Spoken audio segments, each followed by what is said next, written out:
30이 넘어서 아이의 울음소리를 처음으로 들었습니다. 분만실 밖에서 기다릴 수밖에 없었죠. 자식이 초등학교에 입학하던 날 걱정도 되고 대견하기도 했습니다. 학교에서 상장이라도 타오는 날이면 그것이 그렇게 흐뭇했죠. 그래서 그 상장에 적혀 있는 문구 하나하나를 세심하게 읽어보곤 했습니다. 초등학교를 졸업하며 부모에게 쓴 편지가 있는데 그 편지를 읽고 또 읽습니다. 50이 넘어 자녀가 대학 시험을 치룰 때에 일이 손에 잡히지 않았습니다. 생애 처음으로 돈을 벌어와서 선물이라고 뭔가를 사왔을 때 뭘 이런 데다가 돈을 다 썼어? 말은 해도 그 선물을 계속 매만지게 됩니다. 딸을 도둑놈 같은 사위한테 시집 보낼 때 웃어 보여야 할 것입니다. 그리고 멀찍이 서서 그들이 행복하기를 기도해야 할 것입니다. 어떻게 보면 이것이 아버지의 모습이 아닐까, 아버지의 마음이 다 이와 같지 않을까라고 생각합니다. 오래전에 한 5년 전 이때쯤에 발표된 노래가 하나 있습니다. 그 노래의 그 영상을 우리 잠깐 보고 말씀 계속 이어가겠습니다.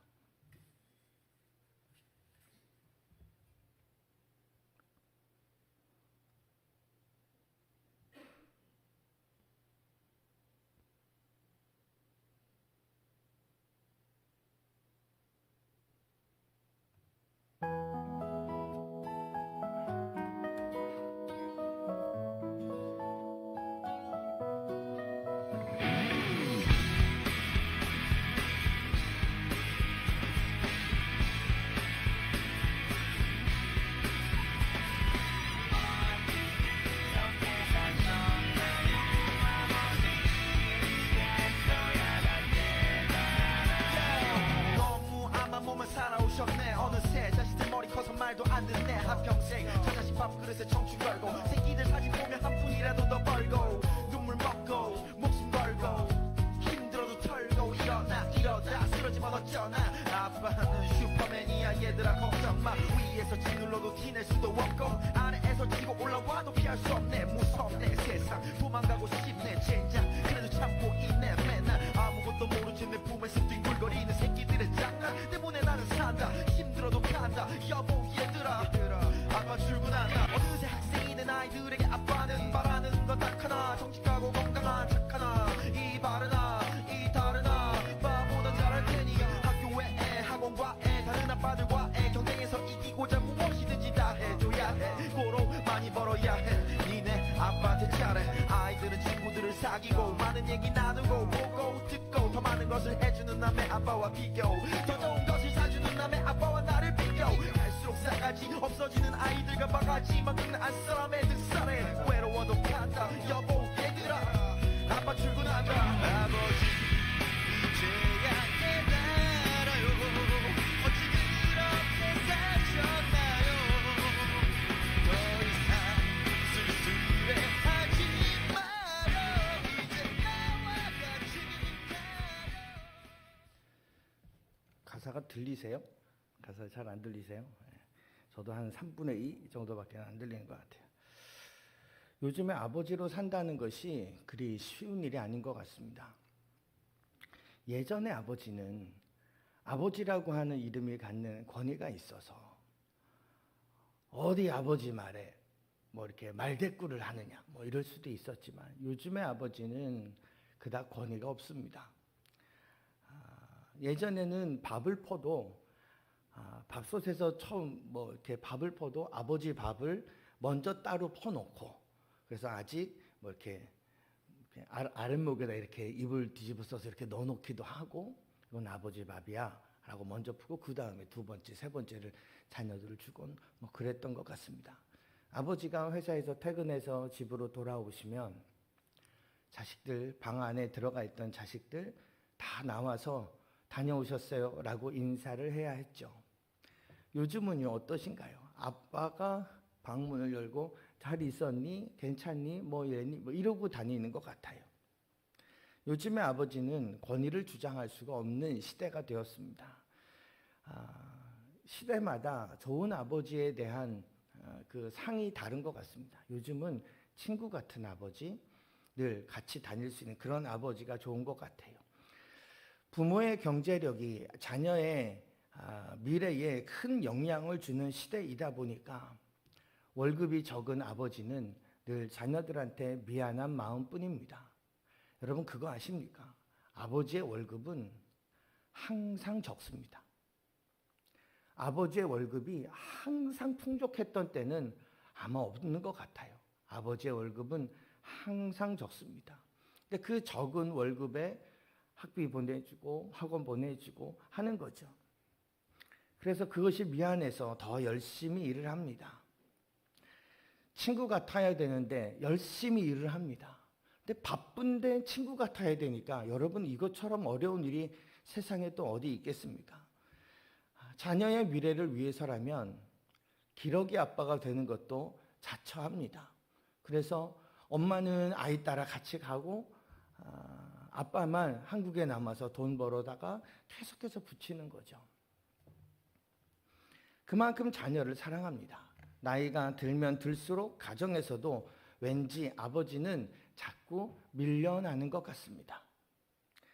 자녀들과 점점 친숙하게 지내는 어머니와는 반대로 일하느라 밖으로만 돌았던 아버지는 집안에서도 왠지 찬밥 신세가 되기 일쑤입니다. 아버지로 산다는 것, 가장으로 산다는 것엔 그 무게감과 책임감이 있습니다. 큰 부담이 아닐 수가 없습니다.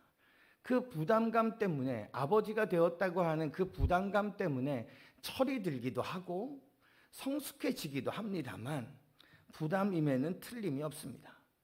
자식들이 참 예쁘고 귀하고 감사합니다만 과연 내가 이 아이들을 잘 기를 수 있을까 걱정이 되는 것이 이 땅의 아버지의 염려 아닌 염려가 되는 것 같습니다.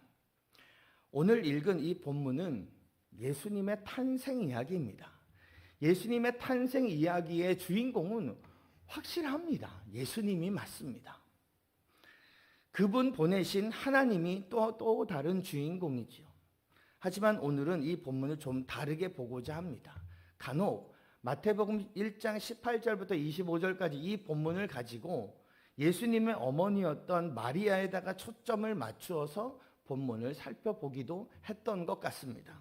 하지만 오늘은 이 본문에서 요셉에 주목해서 봤으면 좋겠습니다. 본문을 보면 요셉과 마리아가 약혼한 관계에 있습니다. 아직 동거하기 전인데 마리아가 임신을 하게 되는 것입니다. 약혼이라는 것은 여러분 우리가 생각하는, 요즘엔 많이 안 합니다만 우리가 생각하는 약혼과는 조금 다른 점이 있습니다. 유대 땅의 관습 가운데 하나로 이 자녀들이 아주 어릴 때에 그의 부모들이 이야기하는 거죠. 당신네 딸 너무 예쁘다. 우리 이 다음에 우리 아들하고 당신네 딸하고 결혼시킵시다. 라고 농담처럼 이야기했다가 이 아이들이 조금 더 크면 우리 양가에 약속을 합시다. 그래서 약속을 하는 거예요. 이때의 나이가 10대 초반부터 가능합니다. 그리고 15살, 16살이 되면 약혼한 신랑과 신부는 부모의 허락만 받으면 언제든지 결혼할 수 있는 그런 관계가 바로 약혼한 관계입니다. 아마도 마리아와 요셉이 그닥 나이가 많은 때가 아니었던 것으로 충분히 예상이 됩니다. 아마 많이 되었어도 10대 후반 정도 되었을 것입니다. 이미 약혼한 관계여서 이들이 스스로 결혼하겠다라고 하고 또한 부모가 허락을 하면 언제라도 결혼을 할 수 있는 관계인 거죠. 그러던 어느 날 마리아가 요셉을 찾아왔을 것입니다.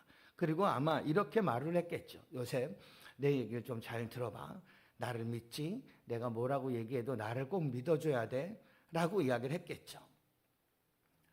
나 임신했어. 라고 말을 하고 그 말을 들었을 때 요셉의 마음이 얼마나 무너졌을까요? 아직 결혼을 하지 않은 관계인데 어디에서 임신을 해왔을까? 요셉을 설득시키려고 마리아는 자기가 경험했던 이야기를 하기 시작했을 겁니다. 가브리엘이라고 하는 천사가 어느 날 나를 찾아왔었어. 그래서 나에게 갑자기 이런 이야기를 하는 거야. 네가 하나님의 아들을 잉태하게 될 것이라고. 이것은 성령으로 잉태되는 것이라고. 나는 그 말이 무슨 말인지 몰라서, 나는 남자를 알지 못하는 사람이고 결혼하기도 전인데 내가 어떻게 아이를 갖느냐 이야기했지. 하나님의 뜻이라면 너희에게 이 결혼을 안 했어도 성령으로 잉태가 되었다. 하나님의 아들을 낳는다. 너무 확실하게 이야기해서, 그렇다면 제가 알겠습니다. 그렇게 될 줄로 믿습니다. 라고 얼떨결에 대답을 해버렸어. 그리고 불과 얼마 지나지 않아 내가 아이를 갖게 된 거야. 라고 요셉에게 어느 날 이야기를 했다는 거죠. 과연 요셉이 그 말을 제대로 믿었을까요? 그 뒤로 요셉이 고민하기 시작합니다. 이 일을 어떻게 하면 좋을까? 마리아가 틀림없이 어디선가 실수를 하고 온 것 같은데 어떻게 하면 좋을까?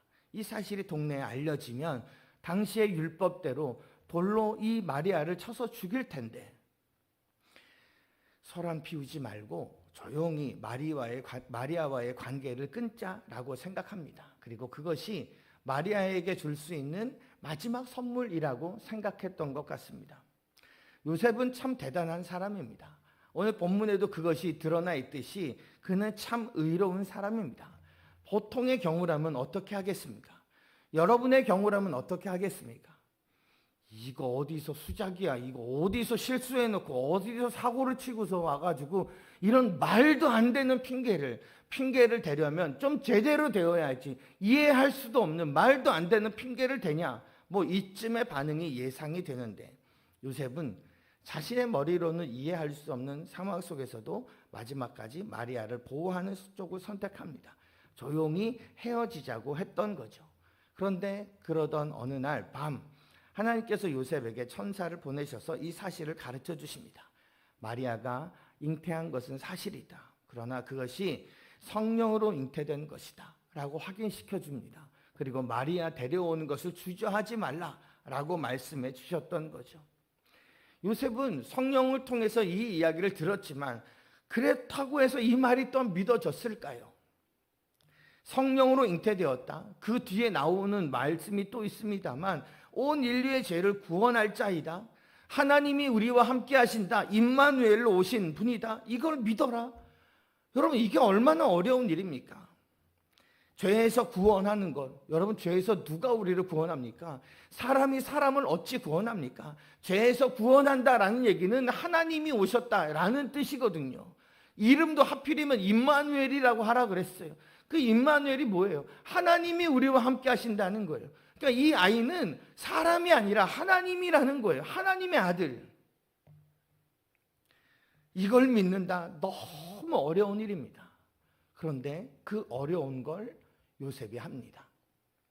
24절에 있는 말씀의 앞부분을 보니까 요셉이 잠에서 깨어 일어나 주의 사자의 분부대로 행하여 그의 아내를 데려왔다라는 말씀이 있어요.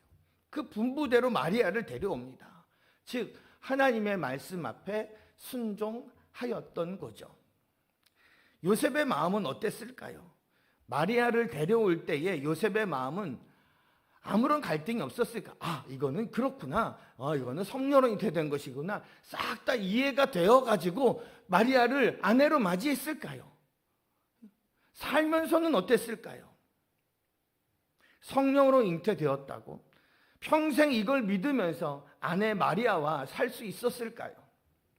엄밀히 말을 해서 자기 자신의 아이도 아닌데 요셉은 아이를 키우면서 여느 아이들 키우듯이 보통의 부모 역할을 했겠지만 순간순간마다 이 아이가 하나님의 아들이라고?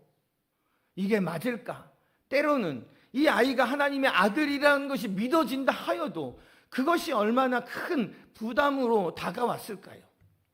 온 민족을 죄에서 구원할 구원자, 하나님이 우리와 함께 하시기 위해서 직접 오신 임마누엘이라고 하는 사실을 생각했을 겁니다. 그때마다 마음이 얼마나 부담스럽고 혼란스러웠을까요?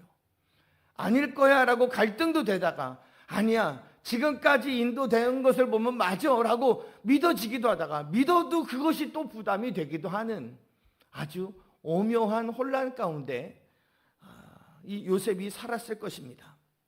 대부분의 일반적인 부모의 눈에는 자녀가 좀 더 잘했으면 좋겠고, 보통의 부모는 좀 더 잘할 수 있는데 안 하는 것처럼 자녀가 보이기 마련입니다. 그런데 만약에 영재라든가 무슨 천재가 있다고 합시다.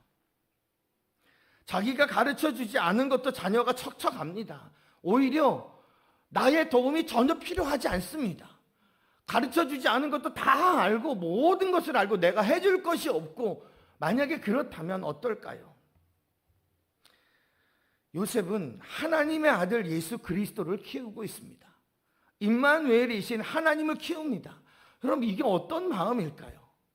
말썽꾸러기만을 키웠던, 뭔가 부족한 자녀들만을 키웠던 우리들은 감히 이해할 수 없는, 감히 상상할 수 없는 큰 부담감이 이 요셉에게 분명 있었을 겁니다.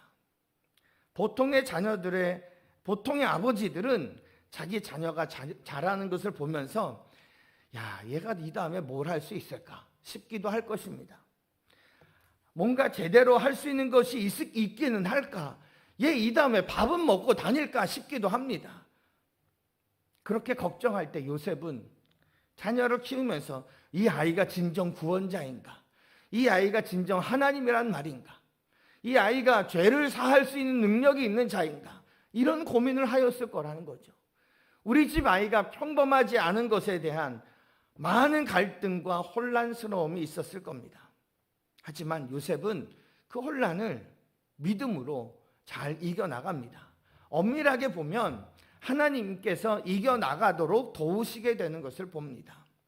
우리가 읽지 않았습니다만 2장의 내용에 보면 동방박사들이 별을 보고 왔다가 다시 돌아가는 길에 별을 보러 예수님을 만나기 전에 헤롯 왕을 만납니다. 여기에서 이스라엘의 임금이 나신 곳이 어디냐라고 물었죠. 임금한테 임금이 난 곳을 물었어요. 그러니까 헤롯 왕이 그 얘기를 듣고 너무 화가 났죠. 나중에 어디에서 별이 있었는지 나중에 알려달라 그럽니다. 근데 동방박사 그냥 갔어요. 그래서 헤롯이 어딘가에서 나를 죽이고 임금 자리에 오를 임금이 태어난 줄 알고 2살 미만의 아기들을 다 죽이라는 명령을 내렸습니다.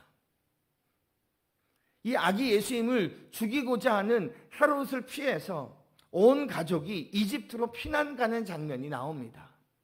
그때 하나님이 가르쳐 주신 겁니다. 헤롯이 죽이려고 하니까 이집트로 피난 가 있으라고요. 그래서 요셉의 가족들은 이집트로 피난을 갑니다. 그리고 한동안 거기에서 지내다가 또다시 어느 날 다시 꿈에 헤롯 왕이 죽었으니까 이제는 이스라엘 땅으로 돌아와라 라고 말씀해 주셨어요. 그래서 요셉과 그의 가족이 이스라엘로 돌아옵니다. 그런데 새로 왕이 된 사람이 소문을 들어보니까 너무 잔인한 왕이었던 거예요. 그래서 무서웠습니다. 주저주저했습니다. 예루살렘으로 들어갈 수가 없었습니다.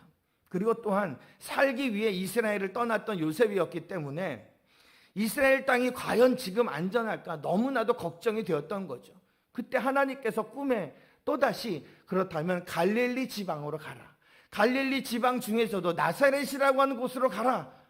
그래서 예수님이 어린 시절을 나사렛에서 보내게 되었던 겁니다. 한마디로 하나님께서 인도하셨던 거죠. 그때마다 요셉은 그 인도하심 앞에 순종하였던 겁니다. 가정을 지키고 아들을 살리기 위해 다른 나라로 가야 했고 두려움을 무릅쓰고 다시 이스라엘로 돌아오고 갈릴리 나사렛이라고 하는 살아보지도 못한 곳에 정착하여서 아이들을 키웠던 것입니다. 어찌되었든지 이 하나님의 아들 예수를 이 막강한 세상 권력 앞에서 살려내야 했습니다. 하나님의 아들로 드러날 때까지는 내가 가장으로서 안전하게 보호해야만 했던 거죠. 자녀의 안전과 이 정서적 안정과 육체적 안정을 위해서 그렇게 안전하게 지켜내는 것, 그것이 가장의 중요한 역할 가운데 한 가지입니다. 요셉이 그거를 감당합니다. 그러나 세상 앞에 헤롯 왕 앞에 스스로 맞설 능력이 되지 못했습니다. 여러분, 우리가 세상의 이 험한 문화를 어떻게 이겨냅니까? 세상의 이 악한 문화 속에 우리 자녀, 이 어린아이 같은 이 귀한 자녀를 어떻게 이겨냅니까? 요셉이 세상을, 헤롯을 이겨낼 수 없었던 것처럼 우리 역시 우리의 능력으로는 세상을 맞서 싸울 능력이 없게 되는 거죠. 왕을 어떻게 이깁니까? 그래서 그는 하나님께 전적으로 순종하였던 겁니다. 이집트에 가라고 해서 가고, 돌아오라고 해서 돌아오고, 나사렛에 가라 해서 나사렛까지 갑니다. 이게 가정을 지키고 예수님을 지켰던 요셉의 방법, 더 큰 의미로 하나님의 방법이었던 거죠.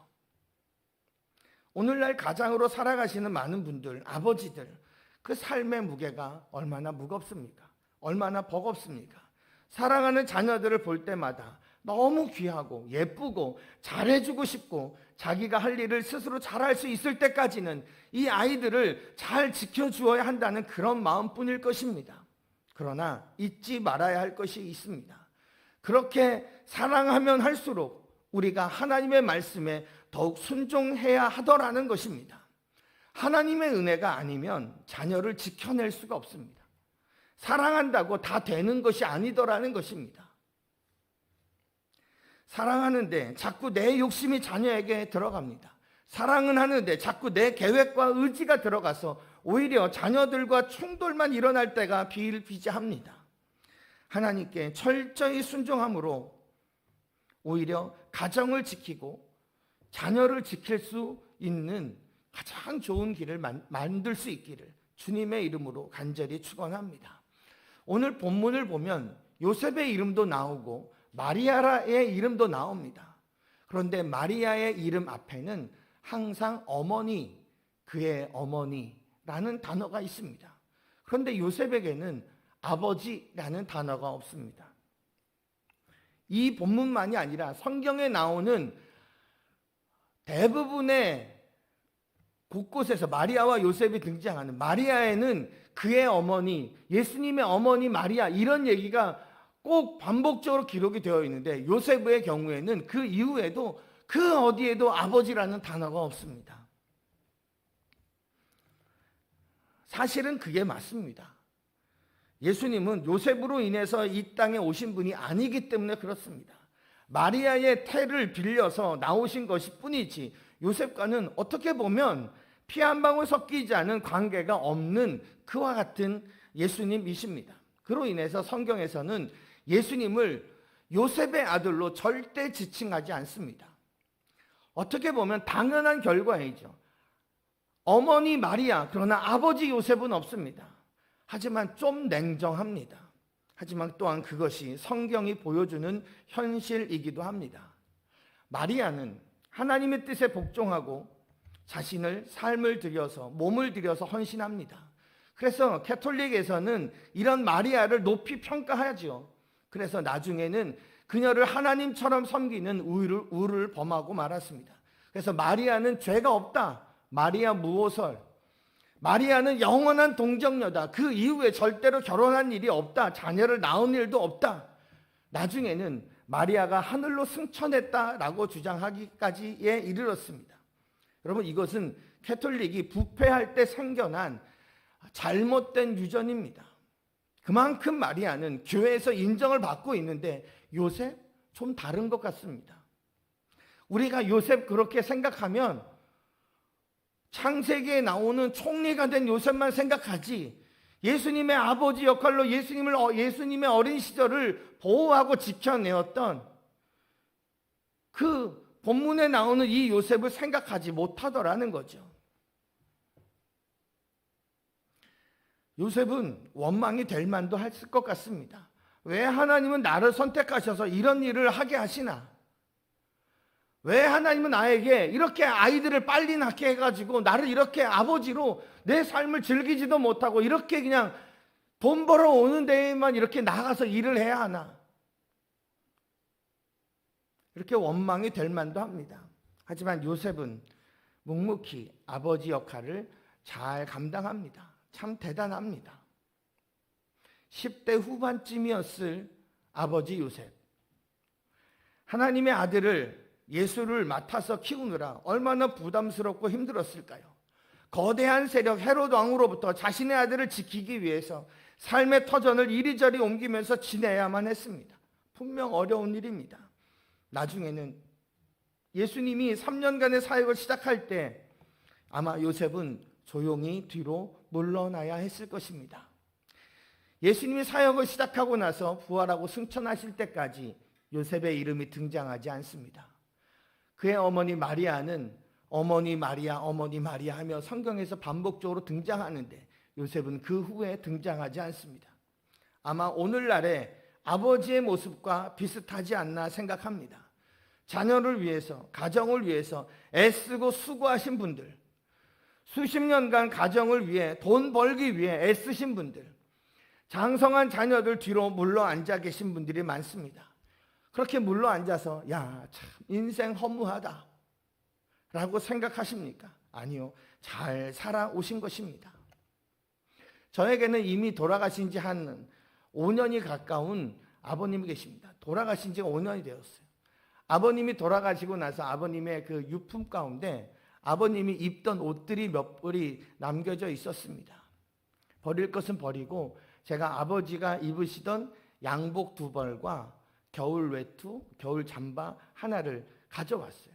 근데 양복은, 요즘의 양복은 되게 좋은데요, 오래된 우리 아버지의 양복은 내가 좀 입었으면 좋겠다라고 생각해서 갖고 왔는데 입을 수가 없어서 작년인가 언젠가에 다 이렇게 버렸던 것 같아요. 그리고 겨울 외투가 하나 있어요. 저희 아버님이 저보다 덩치가 더 좋으세요. 그래서 그 외투를 입으면 저건 분명히 저 사람 옷이 아닐 거야 라고 생각될 정도로 큽니다. 얼굴은 요만하게 나오고 몸은 박스로 이렇게 되어 있는 구식 그 겨울 잠바죠. 제가 그래서 그 옷을 입고는 싶은데 새벽 예배 올 때 입습니다.